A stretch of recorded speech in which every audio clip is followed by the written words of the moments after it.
Welcome to Surya's TV news. మార్చి 10వ తేదీ జరగబోయే చివరి సిద్ధం సభకి విజయవంతం చేసేందుకు మేమంతా సిద్ధం అని ఎంపీ విజయసాయిరెడ్డి అన్నారు. తప్పకుండా విజయవంతమవుతుంది. దీని ట్రాన్స్పోర్ట్కి సంబంధించి మొత్తం ఆ ఏర్పాట్లన్నీ కూడా మధ్య శ్రీనివాసరావు గారు చూస్తున్నారు. సభా ప్రాంగణం, సభలో ఉన్నటువంటి ఏర్పాట్లన్నింటినీ కూడా తలసిల్ రఘురామ్ గారు చూస్తున్నారు. అలా ఒక్కొక్క యాక్టివిటీ అన్నటువంటిది ఒక్కొక్కరు చూసుకుంటూ ఈ యొక్క సభ విజయానికి ప్రతి ఒక్కరూ కలిసికట్టుగా పనిచేస్తున్నామని మీ అందరికీ తెలియజేసుకుంటూ సెలవు తీసుకుంటా ఉన్నాను. మార్చి 10వ తేదీ జరగబోయే చివరి సిద్ధం సభకి 15 లక్షల మంది పైగా స్వచ్ఛందంగా తరలి వచ్చేందుకు సిద్ధంగా ఉన్నారు. వారి సౌకర్యార్థం అన్ని విధాలా ఏర్పాటు చేస్తున్నామని ఎమ్మెల్యే బాలినేని శ్రీనివాస్ అన్నారు. 15 లక్షల మంది టార్గెట్గా పెట్టుకోవడం జరుగుతుంది. ఖచ్చితంగా ప్రజలందరూ కూడా జనం అందరూ కూడా ఈరోజు జగన్మోహన్ రెడ్డి గారు పెట్టే సభలకి మీరు ఒక్కరు చూస్తున్నారు. మొదటి సభ కంటే రెండో సభకి ఎక్కువ రావటం, తర్వాత మూడో సభకి ఎక్కువ రావటం, మరి చివరి సభ చివరి సభ మరి 10వ తేదీన జరుగుతుంది. ఖచ్చితంగా ఈ సభ సక్సెస్ అవుతుందని కూడా తెలియజేసుకుంటా ఉన్నాం. 42 నియోజకవర్గాలకు సంబంధించినటువంటి ఎమ్మెల్యేలు, అలాగే ఇన్ఛార్జీలు, సమన్వయకర్తలు అందరూ కూడా, నాయకులు, కార్యకర్తలు సమయంతో పనిచేసి ఖచ్చితంగా కూడా ఈ సభను సక్సెస్ చేస్తారని కూడా నేను భావిస్తూ ఉన్నా. మా ప్రకాశం జిల్లా నుంచి, ఓల్డ్ ప్రకాశం జిల్లా నుంచి అత్యధికంగా ఈ సభకు హాజరవుతారని కూడా తెలియజేసుకుంటా ఉన్నాం. ముఖ్యమంత్రి గారి సభకి అందరూ కూడా వచ్చేదానికి సిద్ధంగా ఇప్పటి నుంచి అడుగుతున్నారు. సార్, ఈ సభకి మాకు ఏమైనా వెహికల్స్ ప్రొవైడ్ చేస్తారని కూడా అడుగుతూ ఉన్నారు. కానీ కొంతమంది స్వచ్ఛంగా వచ్చేదానికి కూడా రెడీగా అవుతూ ఉన్నారు. టీడీపీలో చేరిన వసంత కృష్ణప్రసాద్ టీడీపీ కండువ కప్పుకొని పార్టీలోకి ఆహ్వానించిన చంద్రబాబు నాయుడు.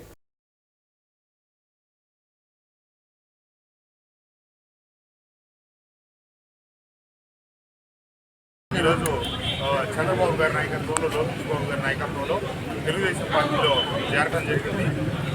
మైలవరం నియోజకవర్గంలో గడిచిన 6 సంవత్సరాలుగా వైఎస్ఆర్ కాంగ్రెస్ పార్టీ నాయకుడిగా నేను పార్టీ నిర్మాణానికి, అభివృద్ధికి ఎంత కృషి చేశాను. కానీ పార్టీ సరైన ప్రాధాన్యత నియోజకవర్గాన్ని అభివృద్ధి చేయడానికి తగిన నిధులు ముఖ్యమంత్రి జగన్మోహన్ రెడ్డి గారు కేటాయించినప్పటికీ నేను శాసనసభ్యుడిని అయిన తర్వాత 5 సంవత్సరాల పాటు మా నియోజకవర్గానికి కావాల్సినటువంటి రకరకాల అభివృద్ధి పనులకు వారికి నేను వినతి పత్రాలు ఇవ్వటం, ఆ వినతి పత్రాలు మొత్తం కూడా గుట్టదాఖలయ్యే పరిస్థితి చెప్తే ముఖ్యమంత్రి గారి కార్యాలయం నుంచి నేరుగా ముఖ్యమంత్రి గారి దగ్గర నుంచి ₹1 కూడా నాకు రాని విధి లేని పరిస్థితుల్లో నేను నియోజకవర్గ అభివృద్ధి కోసం నేను ఈరోజు తెలుగుదేశం పార్టీలో చేరడం జరిగింది. నేను లోకేష్ గారిని ఒకటి అడిగాను, బాబు నాకు నియోజకవర్గానికి అభివృద్ధి నిధులు కావాలి, నేను నియోజకవర్గాన్ని అభివృద్ధి చేయడం కోసమే నేను ఈ నిర్ణయం తీసుకున్నానంటే, అన్న తప్పకుండా మీకు మీ నియోజకవర్గాన్ని అభివృద్ధి చేసుకోవడానికి అన్ని రకాలుగా అండగా ఉంటాను. 2 పోలియో చుక్కలతో అంగవైకల్యాన్ని అరికట్టవచ్చు ఎన్టీఆర్ జిల్లా కలెక్టర్ ఢిల్లీలో అన్నారు. ఒక అవగాహన ర్యాలీ అనేది ఓల్డ్ జీజీహెచ్లో ఏర్పాటు చేసుకోవడం, దానికి మన గౌరవ మేయర్ గారు మేడం రావడం, ఇతర అధికారులు, మా commissioner VMC, DMHO, immunization officer, superintendent GGH, well known physician doctor Samaram గారు, ఇతర అధికారులందరూ కూడా, రాష్ట్ర స్థాయి అధికారులు అండ్ మీడియా మిత్రులు అందరూ కూడా అనేటువంటిది ఇక్కడికి వచ్చున్నారు. సో గత ఆల్మోస్ట్గా మనం ఒక ఐ థింక్ 20 సంవత్సరాలు 95 నుండి ఈ పల్స్ పోలియో అనేటువంటి కార్యక్రమం అనేటువంటి జరుగుతూ ఉంది. మనం ఎప్పుడో చిన్నప్పుడు అయితే బుక్స్లో చదువుకున్నాం, మసూచి అనేది, స్మాల్ పాక్స్ అనేది ఎరాడికేట్ అయింది. ఆ ప్రాసెస్ ఎలా ఎరాడికేట్ అయింది అనేది పెద్దవాళ్ళు అయినటువంటి డాక్టర్ సమరం గారు, ఇంకా పెద్దవాళ్ళు అయినటువంటి వాళ్ళు ఆ ప్రాసెస్లో పార్టిసిపేట్ చేసుంటారు, చూసుంటారు. బట్ ఇంకొక డిసీజు రాకుండా మన కళ్ళ ముందే మనము ఈ 95 నుండి ఈ రోజు వరకు కూడా చేసినటువంటి ఎఫర్ట్స్ వల్ల ఇది ఇండియాలో ఇప్పుడు ఆల్మోస్ట్ ఇక నెగ్లిజిబుల్ అనుకోవాలి. ఇక ఆల్మోస్ట్ ఎక్కడ కూడా 2011 తర్వాత ఎక్కడ కూడా రిపోర్ట్ అనేటువంటి కాలేదు. ఇంకా పక్కన ఉన్నటువంటి ఏదైనా చుట్టూ ఉన్నటువంటి ఆ నేపాలో విజయవాడలో భవానీపురం ఏరియా హైదరాబాద్ జూబ్లీ హిల్స్లా తయారు చేశామని మేయర్ రాయన్ భాగ్యలక్ష్మి అన్నారు. ఈరోజు విజయవాడ నగరంలో భవానీపురం అని ఈ ఏరియాని చూస్తే మాత్రం మనకి హైదరాబాద్లో జూబ్లీ హిల్స్ ఎలా ఉందో ఆ రకంగా మేము ఈరోజు విజయవాడ భవానీపురాన్ని అంత డెవలప్ చేయడం జరుగుతుంది. హెచ్పి కాలనీలోన గత 30-40 ఏళ్ల నుంచి ఏనాడు రోడ్డు ఎరగలేదు వాళ్ళు. ఈరోజు పూర్తి స్థాయిలో వాళ్ళకి సీసీ రోడ్లు నిర్మించడం జరుగుతుంది. ఇన్ని రకాల డెవలప్మెంట్లు మేము చేయగలుగుతున్నాము అంటే అది జగనన్న పాలన. జగనన్న పాలనలోన అన్ని రకాలుగా మాకు నిధులు సమకూరుస్తున్నారు కాబట్టి మేము ఇంత ఫ్రీగా ఈ పనులు మేము చేసుకోగలుగుతున్నాము అని మేము ధైర్యంగా ఈరోజు ప్రజల వద్దకు వెళ్ళగలుగుతున్నాం. 10 మందిని కూడేసుకొని ఒక మీటింగ్ చెప్పగలరు కానీ గత ప్రభుత్వ పాలన నాయకులు ప్రతి గడపకి వెళ్ళాలంటే వాళ్ళకి ధైర్యం సరిపోదు. ఎందుకంటే వాళ్ళు ఏనాడు సంక్షేమం అందించలేదో, అభివృద్ధి చేయలేకపోయినారు. వాళ్ళు ఏ మొహం పెట్టుకొని ప్రజల వద్దకు వెళ్తారు? వాళ్ళకున్న భజన్ బ్యాచ్ని ఒక 10 మందిని తయారు చేసుకోవడం, అక్కడ మీటింగ్ చెప్పడం, పోసుపోలు కబుర్లు సొల్లు కబుర్లు చెప్పడం, జనాలు ఏదో మెస్పరైజ్ చేద్దాం అనుకుంటే జనాలు ఏమీ మాయమాటలకు పడిపోయే స్థితిలో జనాలు లేరు. ఈరోజు ప్రజలకు పూర్తి అవగాహన ఉంది ప్రతి ఒక్క విషయం మీద. ఎందుకంటే సచివాలయ వ్యవస్థ అని తీసుకొచ్చి పెట్టిన కార్యక్రమంలోన ప్రతి ఒక్క విషయాన్ని వాళ్ళ సచివాలయంకి వెళ్ళి ప్రతిదీ వాళ్ళకి రావాల్సిన ప్రతి విషయంలోన వాళ్ళకి ఒక క్లారిటీ ఉంది. ఏ రకంగా వాళ్ళకి రావాల్సిన సంక్షేమం ఏ రకంగా అందాలన్నదే వాళ్ళకి క్లారిటీ ఉంది. మంచి రోజులు రావాలంటే టీడీపీ జనసేన ప్రభుత్వం రావాలి అని ప్రజలు ఆకాంక్షిస్తున్నారని పశ్చిమ జనసేన ఇన్ఛార్జ్ పోతిన మహేష్ అన్నారు. ఇంటికి రాబోయే జనసేన టీడీపీ ప్రభుత్వ కార్యక్రమంలో భాగంగా ఈ రోజున 39వ డివిజన్ అధ్యక్షులు ఏలూరు సాయి శరత్ గారి ఆధ్వర్యంలో ఇంటింటికి ప్రచారం నిర్వహించాం. ప్రజల దగ్గర నుంచి ఒక మంచి స్పందన లభిస్తూ ఉంది. ప్రజలందరూ కూడా పవన్ కళ్యాణ్ గారికి, చంద్రబాబు నాయుడు గారికి మద్దతు ఇస్తాం. జనసేన పార్టీకి, టీడీపీకి మద్దతు ఇస్తాం. ఈ రాష్ట్రానికి మంచి రోజులు రావాలి, ప్రజలు బాగుండాలి, ఆనందంగా ఉండాలి అంటే ఖచ్చితంగా పవన్ కళ్యాణ్ గారు, చంద్రబాబు రావాలనేటువంటి మాట ప్రజలు స్వచ్ఛందంగా మాట్లాడుతున్నారు. వారు చూపించేటువంటి మద్దతుతో, వారు ఇచ్చేటువంటి ప్రోత్సాహంతోనే మేము అనేక ప్రాంతాల్లో పశ్చిమ నియోజకవర్గంలో ఇంటింటికి కూడా వెళ్ళి ప్రజల్ని కలుస్తూ వారి మద్దతు కోరుకుంటూ వారి సమస్యలను కూడా అడిగి తెలుసుకుంటాం.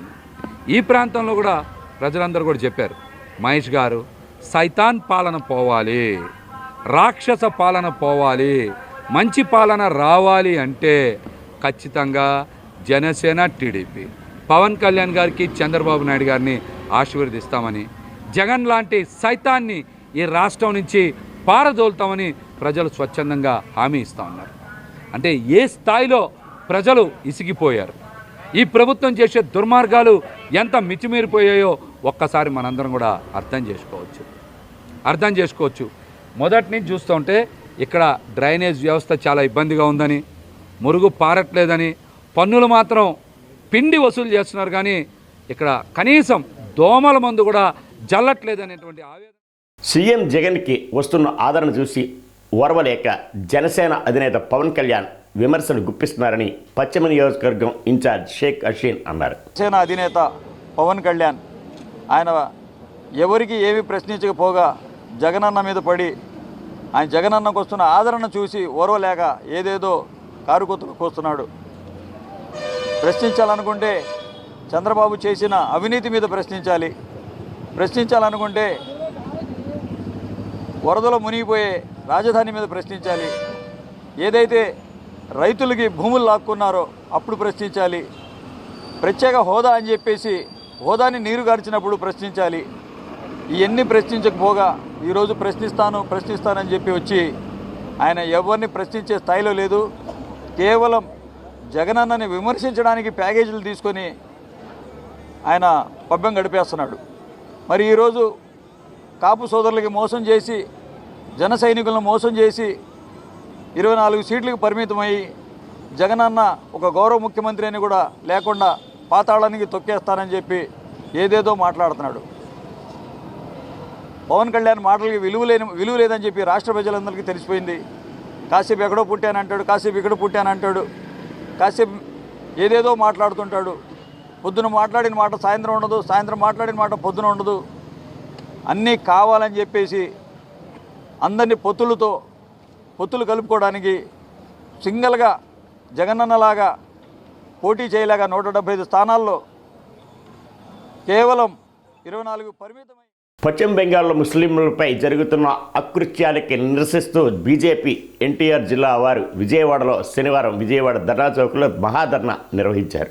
సందేశ్ కలి అనేటువంటి ఒక కుగ్రామంలోని ఎస్టీ మహిళలు అత్యధికంగా నివసించేటువంటి మహిళల్ని టార్గెట్ చేసుకొని ఈ యొక్క టీఎంసీ తృణమూల్ కాంగ్రెస్ సంబంధించినటువంటి నాయకులు, మంత్రి అనుచరులు ఎవరైతే ఉన్నారో వారు ఎవరైతే భర్త ముందు, తల్లిదండ్రుల ముందు ఎవరైతే ఆడపిల్లల్ని వాళ్ళని లాక్కెళ్ళి అరాచకాలు ఆకృత్యాలు చేస్తున్నారో దీన్ని భారతీయ జనతా పార్టీ తీవ్రంగా ఖండిస్తూ ఉంది.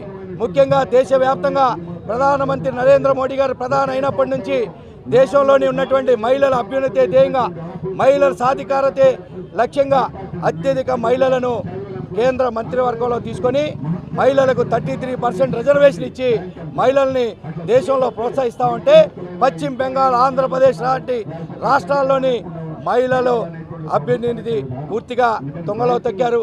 మహిళలపై అరాచకాలు, దాడులు జరుగుతూ ఉన్నాయి.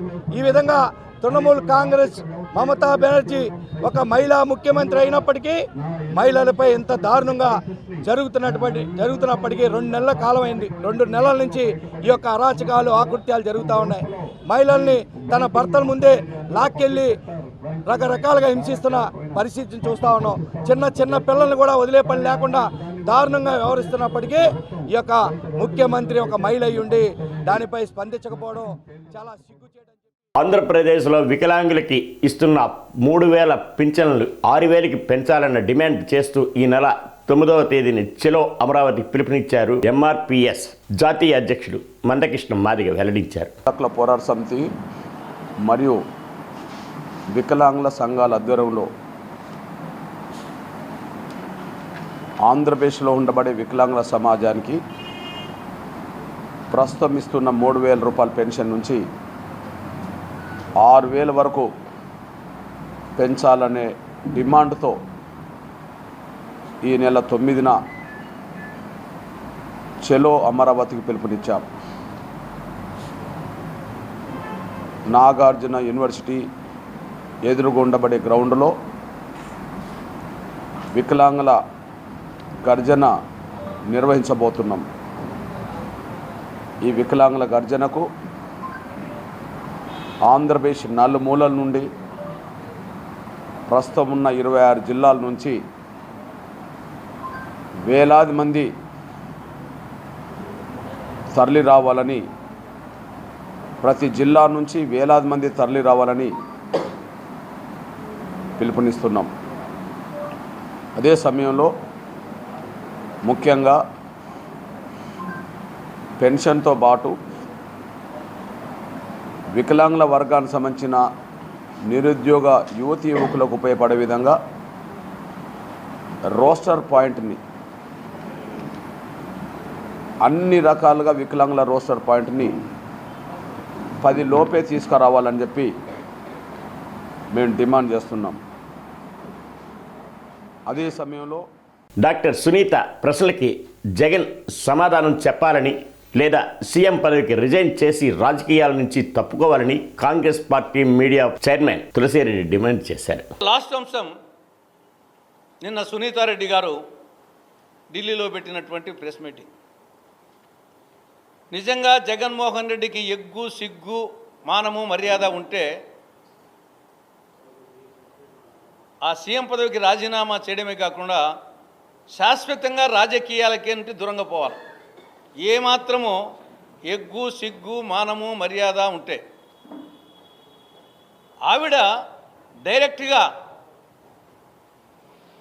మా అన్న ముఖ్యమంత్రి ఒక హంతకుడు, హంతకులకు ఓట్లేయద్దు, హంతకులకు ఓట్లేస్తే సమాజం పరిస్థితి ఏమైపోతుందో అని చెప్పేసి ఆవిడ డైరెక్ట్గా అంటే 5 సంవత్సరాలు కోర్టుల పరంగా వివేకానంద రెడ్డి గారి కూతురుగా ఆవిడ అన్ని ప్రయత్నాలు చేసింది. ఆఖరికి ప్రజాకోర్టులో రేపు ప్రజాకోర్టులో కూడా వచ్చే ప్రజలకు విజ్ఞప్తి చేసింది, మా అన్నకు ఓటేయొద్దు, హంతకులకు ఓటేయొద్దు అని చెప్పిన తర్వాత ప్రజలు తీవ్రంగా ఆలోచించాల్సిన అవసరం ఉంది. మేము చెప్తే ఏదో రాజకీయంగా పరంగా అనుకోవచ్చు, మేము చెప్పేది కూడా సమస్యల పూర్వకంగానే న్యాయంగానే మాట్లాడతాం. కానీ కనీసం వచ్చేసి ఆవిడ ఇంతవరకు ఏ పార్టీకి చెందినటువంటి వ్యక్తి కాదు. ఒక దివంగత నేత కూతురిగా 5 సంవత్సరాలుగా నిరంతరము పోరాడుతూ ఉంది కోర్టుల ద్వారా. చివరికి ప్రజాకోర్టులో ప్రజలకు వచ్చేసి విజ్ఞప్తి చేసిందంటే ఇంకా బ్యాంకింగ్ రంగాల్లో ఉద్యోగాల సంఖ్య పరిమితిగా ఉండటంతో ఖాతాదారులకు పూర్తి స్థాయి సర్వీసు అందించలేకపోతున్నామని bank employees federation of India కార్యదర్శి విజయ్ కుమార్ అన్నారు. ఎంప్లాయీస్ ఫెడరేషన్ ఆఫ్ ఇండియా ఆధ్వర్యంలో విజయవాడ నగరంలో ధర్నా జరుగుతూ ఉంది. దీనిలో ప్రధానమైనటువంటి డిమాండ్స్ ఈ రోజున బ్యాంకింగ్ సెక్టార్లో స్టాఫ్ షార్టేజ్తో తీవ్రమైనటువంటి ఇబ్బందులు ఫేస్ చేస్తూ ఉన్నాం. ఖాతాదారులు కూడా పూర్తి స్థాయిలో సర్వీసెస్ ఇవ్వలేని పరిస్థితుల్లో బ్యాంకింగ్ వ్యవస్థ ఉన్నది. కాబట్టి బ్యాంకింగ్ వ్యవస్థలో ఉన్నటువంటి అన్ని ఉద్యోగ ఖాళీలని భర్తీ చేయాలని చెప్పి డిమాండ్ చేస్తూ ఉన్నాం. దాంతోపాటుగా టెంపరీ క్యాజువల్ ఎంప్లాయీస్గా ఉన్నటువంటి వాళ్ళు వేళ్ల తరబడి పనిచేస్తూ ఉన్నారు. వాళ్ళందరినీ కూడా రెగ్యులరైజ్ చేయాలని చెప్పి డిమాండ్ చేస్తూ ఉన్నాం. రెగ్యులరైజ్ చేసే వరకు వారికి కనీస వేతనాలు కూడా పే చేయాలని చెప్పి కోరుతా ఉన్నాం. అట్లాగే ఉద్యోగులు, కొత్త తరం ఉద్యోగులు 2010 తర్వాత చేరినటువంటి వాళ్ళకి గ్యారంటీడ్ పెన్షన్ లేదు. కాబట్టి నూతన పెన్షన్ విధానం ఏదైతే ఉందో దాన్ని రద్దు చేసి దాని ప్లేస్లో అందరికీ కూడా పాత పెన్షన్ విధానాన్ని కొనసాగించాలనే డిమాండ్ కూడా ఈ పోరాటంలో ఉన్నటువంటి పరిస్థితి ఉంది. అట్లాగే ఈ రోజున నిరుద్యోగ యువతకి ఎన్నికలప్పుడు చాలా వాగ్దానాలు చేస్తూ ఉన్నారు. కోట్లాది ఉద్యోగాలు కల్పన చేస్తామని చెప్తా ఉన్నారు. కానీ ఆచరణలో మాత్రం ఉన్న ఉద్యోగాలకు ఎసరు పెడుతున్నటువంటి పరిస్థితి చూస్తూ ఉన్నాం. వాళ్ళ బ్యాంకింగ్ సెక్టార్లో కూడా ఫిక్స్డ్ టర్మ్ ఎంప్లాయ్మెంట్ పేరు మీద 4 సంవత్సరాల కాల పరిమితితో కూడినటువంటి ఉద్యోగాల నియామాలకి తెరలేపుతూ ఉన్నారు. ఇది చాలా దారుణమైన ఎక్స్ప్లాయిటేషన్ అనమాట. ఈ నిరుద్యోగ యువతని అతి తక్కువ వేతనాలతో 4 సంవత్సరాల పాటు పనిచేయించుకొని ఈ వార్తలు ఇంతటితో సమాప్తం.